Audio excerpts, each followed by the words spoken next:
festa do fim de semana.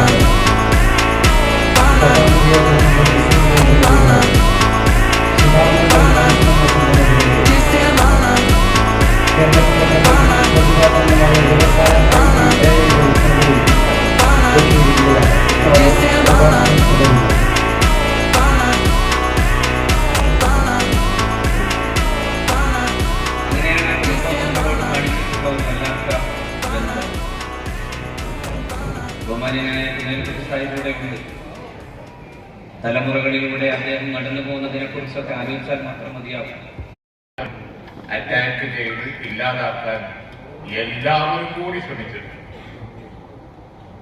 അവരും പലപ്പോഴും നമുക്കറിയാം പാർട്ടിക്കകത്തുനിന്ന് പോലും പുലർത്തി പല രീതിയിലും, അതുപോലെ മതരംഗത്ത്, സാമൂഹിക രംഗത്ത്, സാംസ്കാരിക രംഗത്ത് ഒക്കെ ഉള്ള പല ഘടകങ്ങളെയും സ്വാധീനിച്ചുകൊണ്ട് നോക്കിയിട്ടുണ്ട്. നമുക്കറിയാം, രാജ്യം തന്നെ പോകുമ്പോൾ പ്രതിസന്ധി കാലഘട്ടങ്ങളുണ്ടാവും. ബാബരി മസ്ജിദ് അതിനൊരു ഉദാഹരണമാണ്. ഏത് കാലം, വിപരീത കാലം വന്നാലും അപ്പം നന്നായി ഉപയോഗിക്കും. എന്നിട്ട് മുസ്ലിം ലീഗിനെ തകർക്കാൻ പോകും.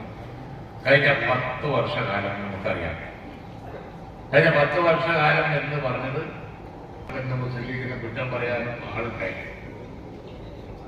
നമുക്കൊക്കെ നല്ലപോലെ അറിയാം, ഈ കേരള സംസ്ഥാനത്ത് മറ്റു സംസ്ഥാനങ്ങളിൽ വ്യത്യസ്തമായ പരിഷ്കാരങ്ങൾ കൊണ്ടുവന്ന്, വിദ്യാഭ്യാസ രംഗത്ത് മാറ്റങ്ങൾ കൊണ്ടുവന്ന്, ശാസ്ത്രങ്ങൾ നേതൃത്വം കൊടുത്തത് അതിനാണ്.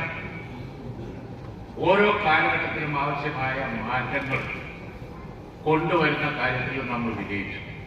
അതാണ് പിക്ചർ. അതാണ് ഇന്ത്യയിലെ ഒരു സംസ്ഥാനത്തും ഇല്ലാത്ത മാറ്റം കേരളത്തിൽ ഉണ്ടായത്.